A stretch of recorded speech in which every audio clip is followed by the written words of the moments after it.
안녕하십니까. IUK 간호학과 전우혁이라고 합니다.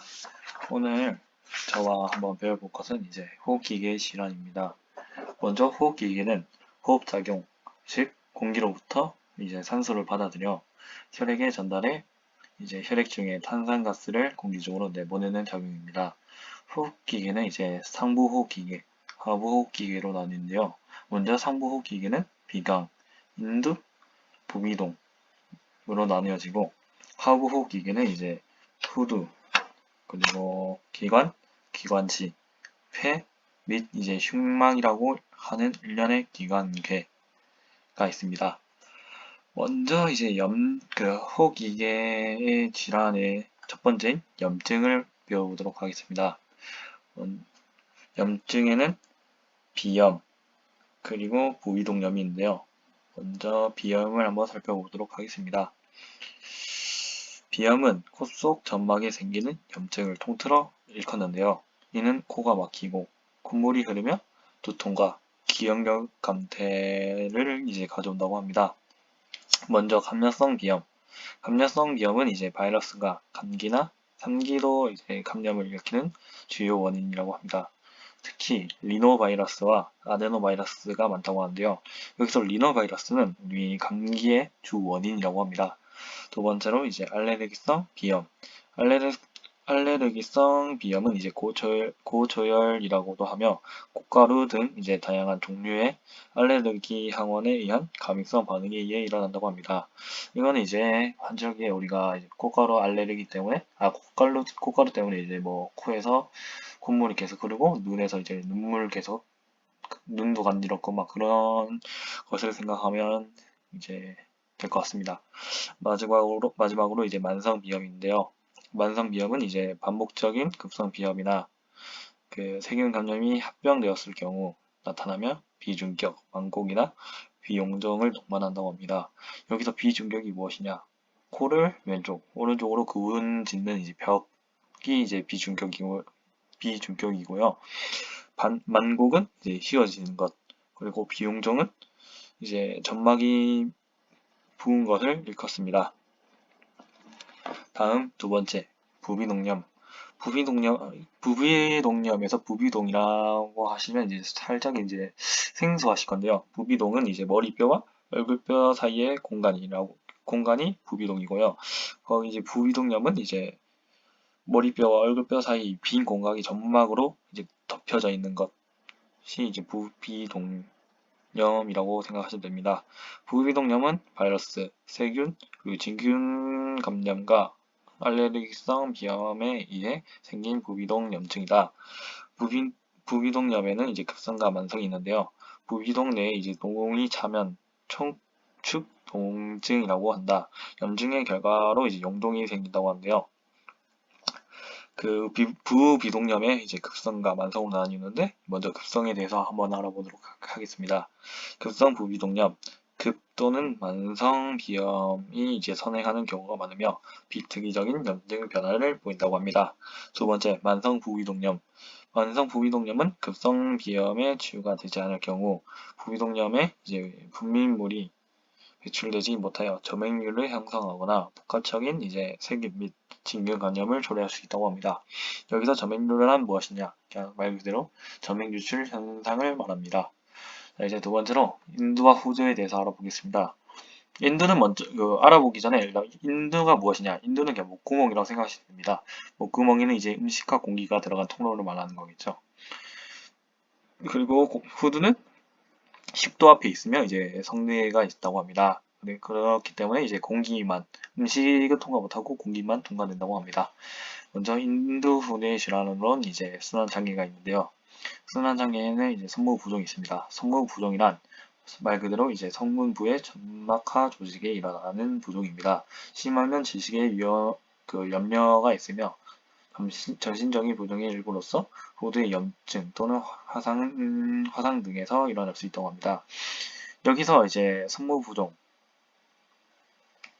이제 부종이 심하면 왜 질식이 일어나냐? 당연히 이제 공기 통로가 막히면 질식 위험이 있겠죠.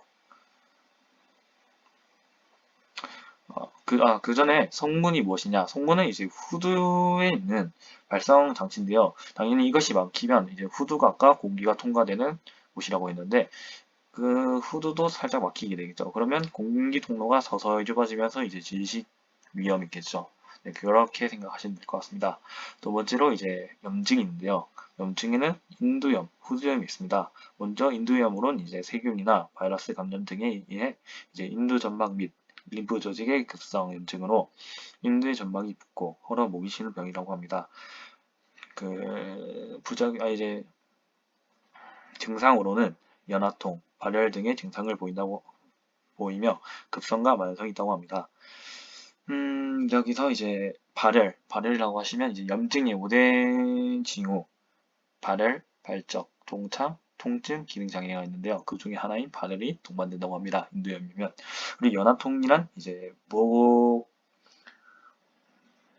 목에 이제 무언가를 삼킬 때 오는 통증이 연화통이라고 합니다. 그러면 아까 제가 말했던 것처럼 인두는 목구멍이라 했어요. 당연히 그러니까 즉 목구멍 쪽에 이제 만약에 염증이 생긴다. 그러면 제가 막 밥 같은 걸 삼겨요. 그러면 그 염증이 닿겠죠. 그렇게 생기는 통증이 이제 연화통이라고 생각하시면 됩니다. 두 번째 후두염. 후두염은 이제 하구호기계 그 염증으로 폐와 하기도의 염증이 동반되기도 하는데요. 급성과 만성으로 나뉜다고 합니다. 여기서 이제 폐와 하기도의 염증이 동반되기도 한다는 이유가 왜 이렇게 되냐? 이제 후두 염증이 오면 후두 아래 이제 기관지, 세기관지 같은데 이제 쫙 이제 펴질 수가 있기 때문에 동반된다고 합니다. 세 번째 이제 후두의 종양.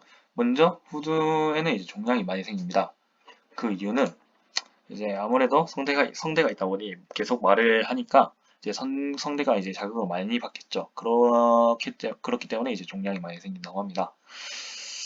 자, 후두의 종양은 양성 종양과 악성 종양인데요. 먼저 양성 종양에는 후두 용종 그리고 유두종이 있습니다. 먼저 후두 용종을 한번 알아보도록 하겠습니다. 주로 성대에 많이 발생하며 흡연자나 이제 목을 많이 쓰는 사람에게 호발된다고 합니다. 증상은 이제 가성, 즉 이제 신 목소리를 나타낸다고 합니다. 그리고 이제 두 번째 유두종. 유두종은 이제 주로 이제 소아의 성대에 생기는 종양으로 유두종 바이러스에 의한 것이라고 합니다. 하지만 이 유두종은 이제 사춘기 이후에 사라진다고 합니다.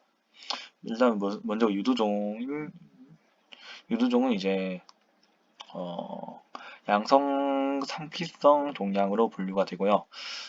상피 조직 표면에 이제 생기면서 파고드는 게 아닌 위로 자란다고 합니다. 유두종은. 두 번째 악성 종양. 악성 종양은 이제 30대 이후 남자에서 여자보다는 이제 7대 1로 정도로 많이 발생하는 후두암이라고 합니다. 후두암은 이제 내암과 외암이 있고 내암 진단 및 치료가 쉽다고 합니다. 이제 95%가 이제 편평 상피암이며 이제 선암종은 이제 드물다고 합니다. 여기서 이제 후두암에서 아까 제가 내암과 외암을 말했는데요. 내암은 이제 성대에 생기는 거고요. 외암은 이제 성대 바깥쪽에 생긴다고 생각하시면 됩니다. 이제 세 번째 기관 및 이제 기관지. 이것들은 아까 제가 말했던 것처럼 이제 후두 아래 위치하는데요. 폐렴으로 이제 많이 생긴다고 합니다. 폐렴으로는 이제 오른쪽에 더 짧기 때문에 폐렴으로 많이 생긴다고 합니다. 이 기관과 기관지에도 염증이 있는데요.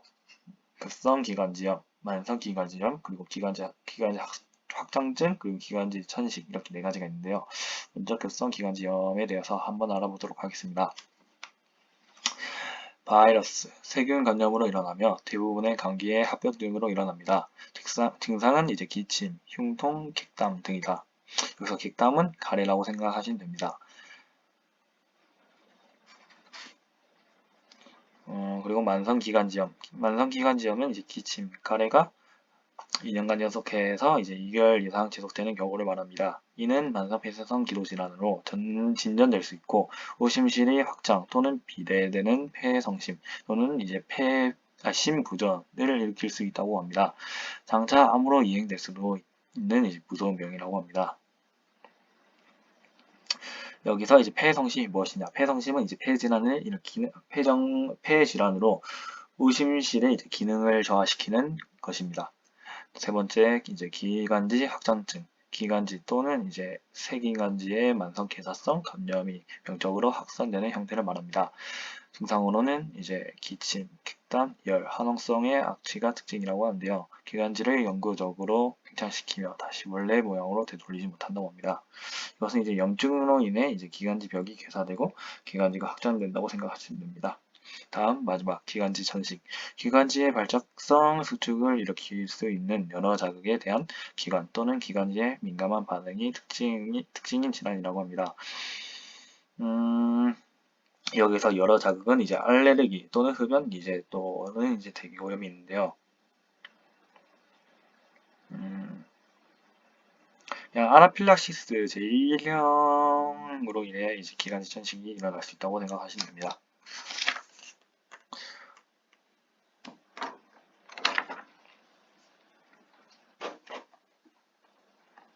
다음 폐 함기량 위강. 여기서 함기량은 공기를 포함하고 있는 양을 생각하시면 됩니다.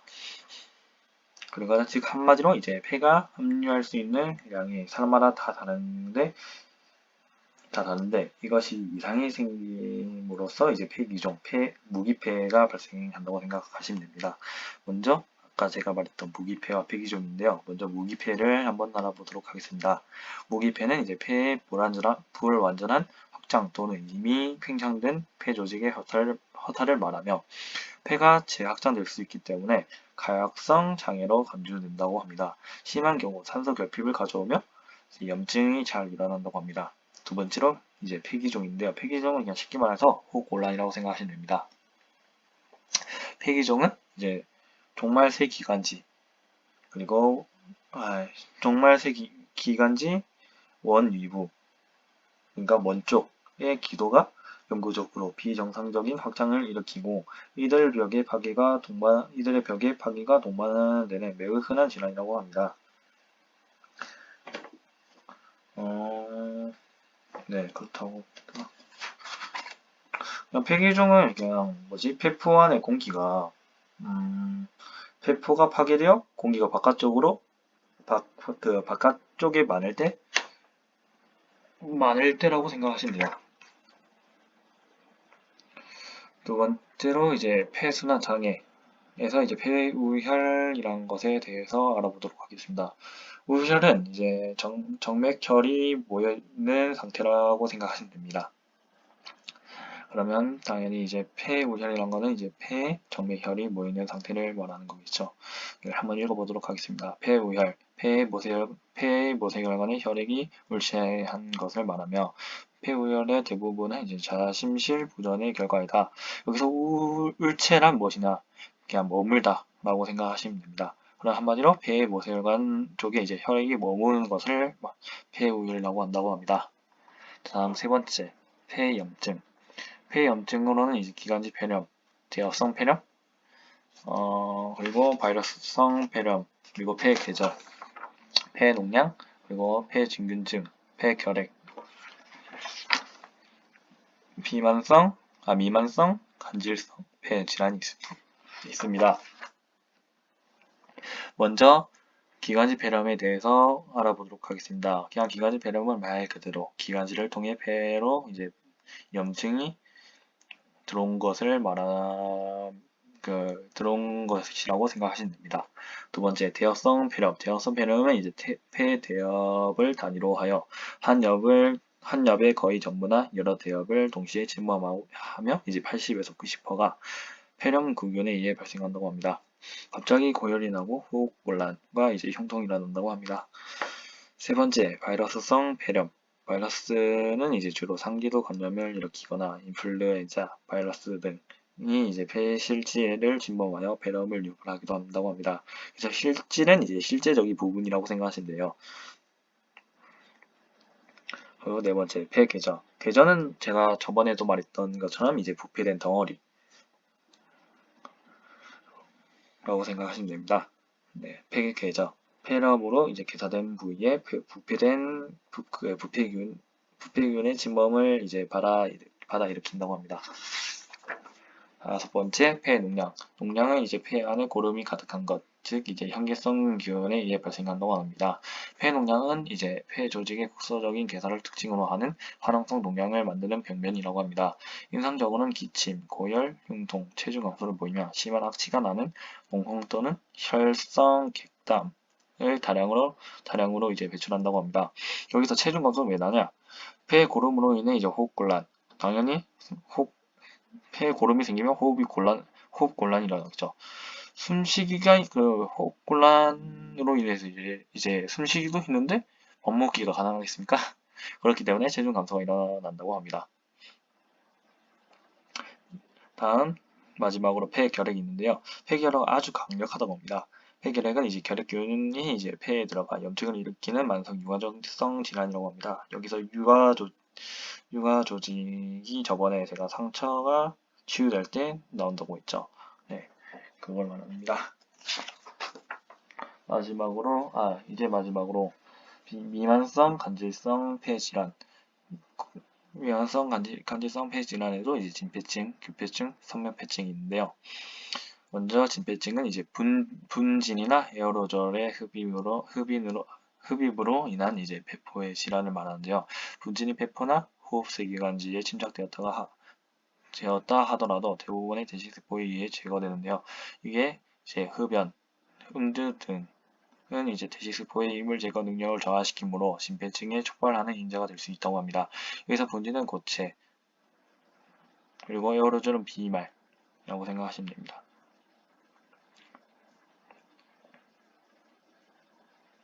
두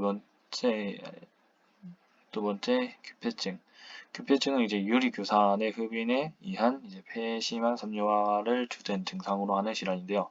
도자기 제조, 채석장, 탄광 등의 작업이 많다고 합니다. 마지막으로 세 번째, 성면폐증. 성면폐증은 이제 성면 섬유의 흡인에 의해 이제 폐의 섬유화성 병변이라고 합니다.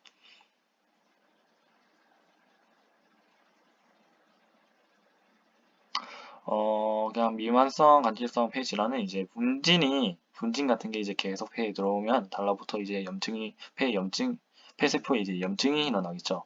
그리고 그 염증이 계속되어 이제 폐는 스펀지가 아니라 딱딱해지겠죠. 그걸 말합니다. 그게 미만성 간질성 폐 질환이라고 생각하시면 됩니다.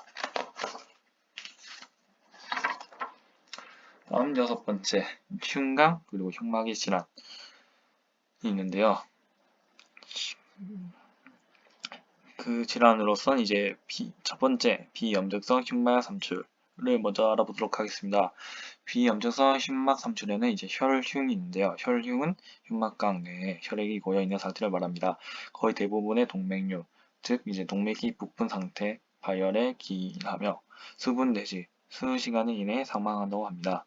다음 두 번째로 기흉이 있는데요. 기흉은 이제 공기나 가스가 흉곽 내에 존재함을 말하며 우발적 손상이나 치료 목적의 처치 후에 나타난다고 합니다. 우발적 기흉의 원인 질환으로는 폐기종, 기관지 전식, 그리고 폐결핵 및 폐농양 등이 있다고 합니다. 여기서 그냥 이거는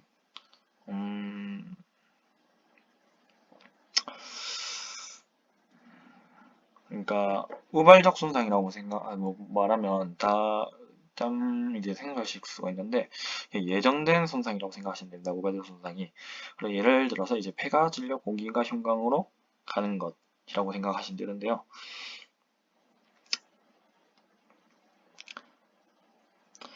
특발성 기흉은 이제 비교적 젊은 성인에게 많고 폐 첨부의 흉막하 수포의 파열 원인이라고 합니다. 폐를 압박하여 호흡곤란을 초래하기 때문에 일상적으로 많이 중요하다고 합니다.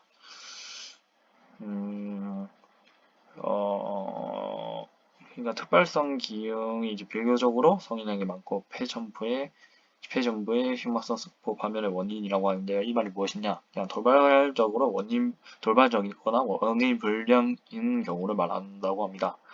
예를 들어서 뭐 CPR을 하면 이제 흉곽이 부서지죠. 그때 이제 폐포가 터져 이제 흉곽으로 공기가 나간다고 생각하시면 됩니다. 네, 오늘 여기까지 이제 그 호기계 질환에 대해서 알아보았는데요. 어떠셨나요? 네, 다 이해했으라 생각하고 오늘 강의 여기서 마치도록 하겠습니다. 수고하셨습니다.